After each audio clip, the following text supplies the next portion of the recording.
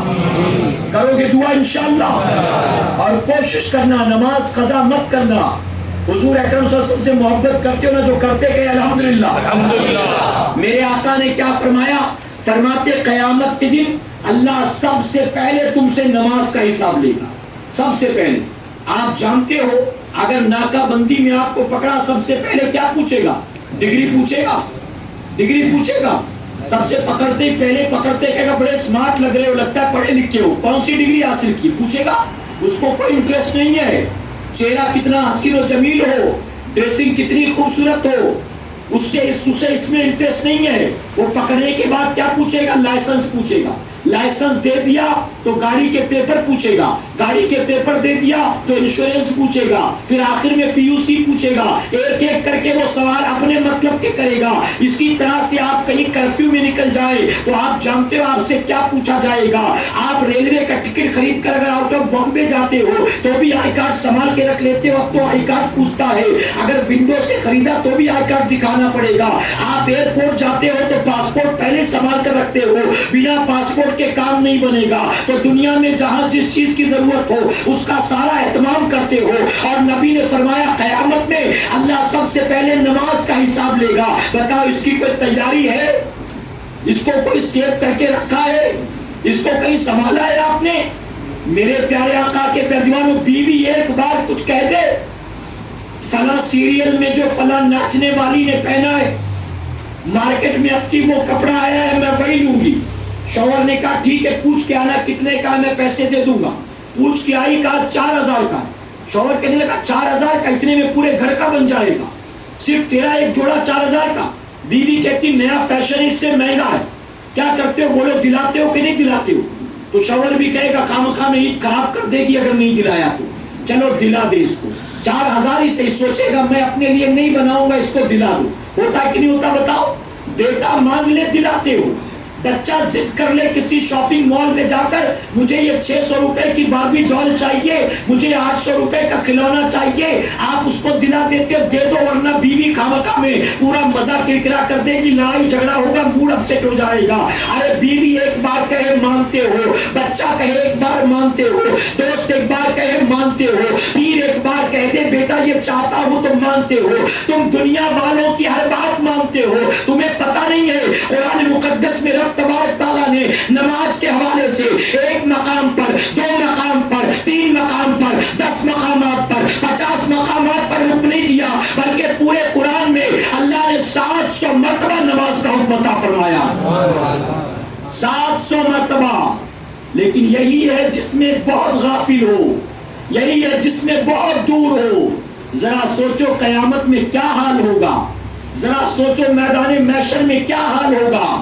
اے مسلمان ہوش کے ناخن لے، اللہ نے رمضان المبارک میں روزہ فرض کیا، نماز تو جب تک موت نہیں آئے گی پوری زندگی فرض ہے، ہٹا کٹا ہے کھڑے رہ کر پڑے گا، اتنی طاقت نہیں، کمزور بیمار ہے معاف نہیں، بیٹھ کر پڑے گا، بیٹھ کر پڑھنے کی تاب نہیں کہ لیٹ کر پڑے گا، رکوع سجدہ نہیں کر سکتا، ہاتھ پیر کا اشارہ کر کے رکوع سجدہ کرے گا، کسی صورت میں معاف نہیں ہے۔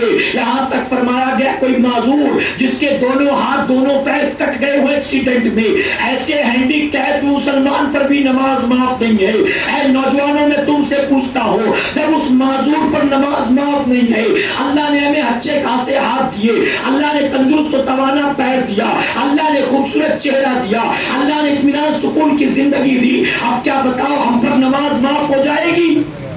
اے مسلمانوں پلٹو، توبہ کرو، اور رمضان المبارک کی آج کی رات اللہ کی بارگاہ میں دعا کرو کثرت کے ساتھ، مولا ہم سے سجدوں کی توفیق واپس نہ لینا، جب تو نے یہ توفیق رمضان شریف میں دی تو پوری زندگی ہمیں یہی توفیق عطا فرما۔ دعا کرو گے انشاءاللہ؟ آپ تھک گئے لگتا ہے؟